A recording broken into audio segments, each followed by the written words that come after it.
Alright, so I started this class with wind-up theory. It's a recovery mechanic. It's also great for learning footwork and muscle memory and a lot of things. The first one I started with was bringing my anchor hand to my lead shoulder, turning, grabbing the rope, turning back the way I came.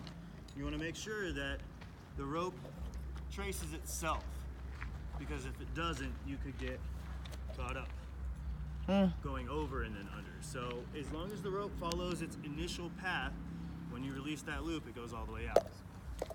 So one more time. Anchor to lead shoulder, come under, catch, turn back the other way, so the rope just kind of traced its own path. And you can do an elbow shot from there. You can do a lot of shots. It's totally up to you on the exit. The second one we did a few of them, was this kick over the outside. So I'm going to contact the rope with the outside of my lead leg and catch. I'm going to kick back over the way I came to complete the loop, pull my slack to my foot, and kick. And that can be done in both directions. I started on the outside of the leg. I could start on the inside of the leg. Catch, come back over, pull it to the foot, and kick. And that works for both legs as well. You don't have to do just the right leg or the lead leg. It works in the other leg as well. In both ways. So there's 4 different ways to do that, 2 on each leg. What else? What was another wind-up I covered? There's a belt wrap here, through, and scoop with the elbow, pull that slack through so you can get your elbow shot. That one was a fun one. Time it goes belt wrap around the ribs, catch the anchor hand, come back through. I'm use my anchor hand to pull my slack to get the dart closer to my elbow, so I don't have to pump so much and get a double elbow wrap, and then fire for the shot.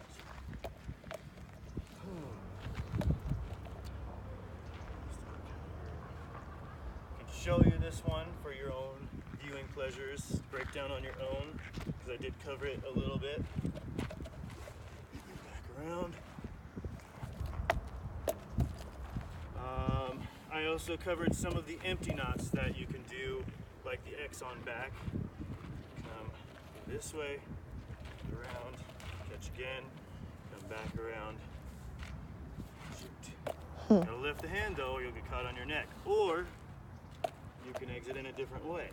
Here to here, kick it up, fire out that way. Or you can turn on the exit. There's a lot of different ways to do that.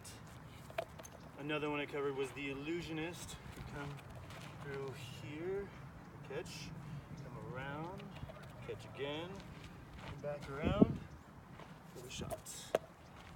Once more, goes under and over, catch, come around, catch again, and under and over for the shot. Womp womp. Some stacking stuff that I covered was putting those concepts together. So first one was the belt wrap here.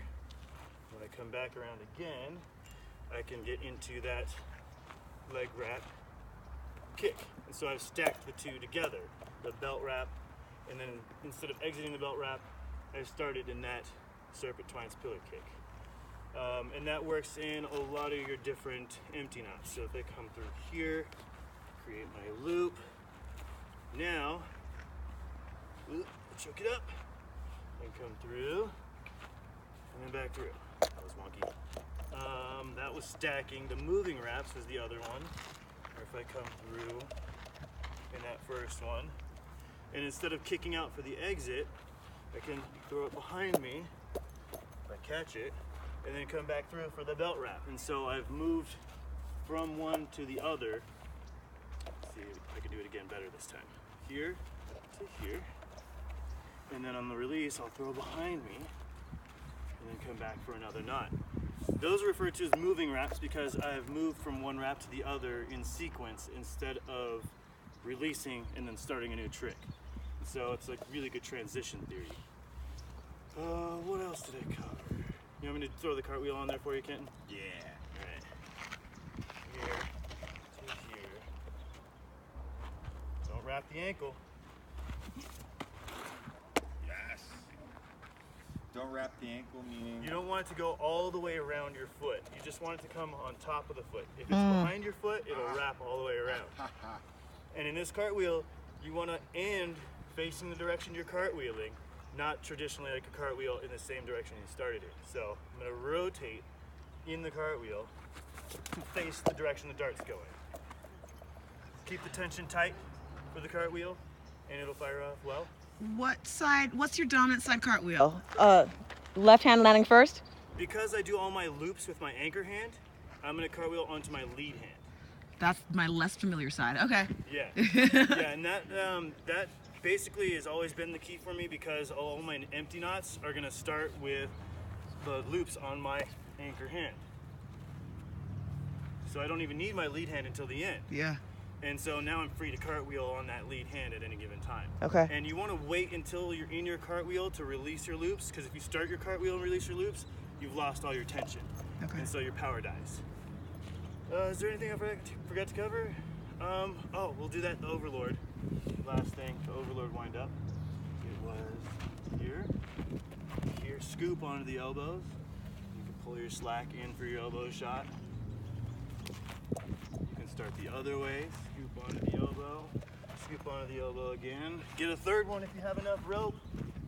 Make sure that you fire in the right release direction. There's a lot of different overlord variations. Just make sure you scoop and pay attention to how you're moving in that. You don't want to just fumble around and accidentally get into it. Put some intention into your movements. Really move into them and build your power. Think in terms of building that energy into your shot. And it's going to look a lot better. It's going to feel a lot better. Hopefully that helps. Do you mind going over Lion Shakes Mane? Lion Shakes Mane, all right. That wasn't even really part of the class, just extra I threw in there. I'll do it forward and then sideways. So I've got my lead foot forward. I'm going to cast under my lead armpit over my anchor shoulder. And then step forward with my anchor foot for the neck wrap. Step back with that foot to unwind, slide from armpit to armpit to come over. That's the tricky part, is the slide. So I'm under. You don't have to do two neck wraps, but you want to slide from one armpit to the other. Bring the rope into the other one. You can step forward with both feet in this one, or you can just pivot backwards. There's a lot of different ways to do it. So let me do it from the side. Go. Under, over, wrap, step, step, transition, step, transition. See how I bring my hand up in that transition? If I don't bring my hand up, I'm more likely to hit the ground in the transition. So I'll bring my hand up as it comes out to guide it back under in the other direction. So bring it up to pull it back through. Up to pull it back through. Into the other armpit. See that? Bring it up and it won't hit the ground. And that also helps give you more power as you come back through. I recommend starting with the single neck wrap because the double neck wrap takes a bit more time and you'll end up waiting or moving too soon or too late. So start with the single neck wrap and just focus on that transition, sliding from armpit to armpit and casting over again. Good luck. Thank you. Thank you.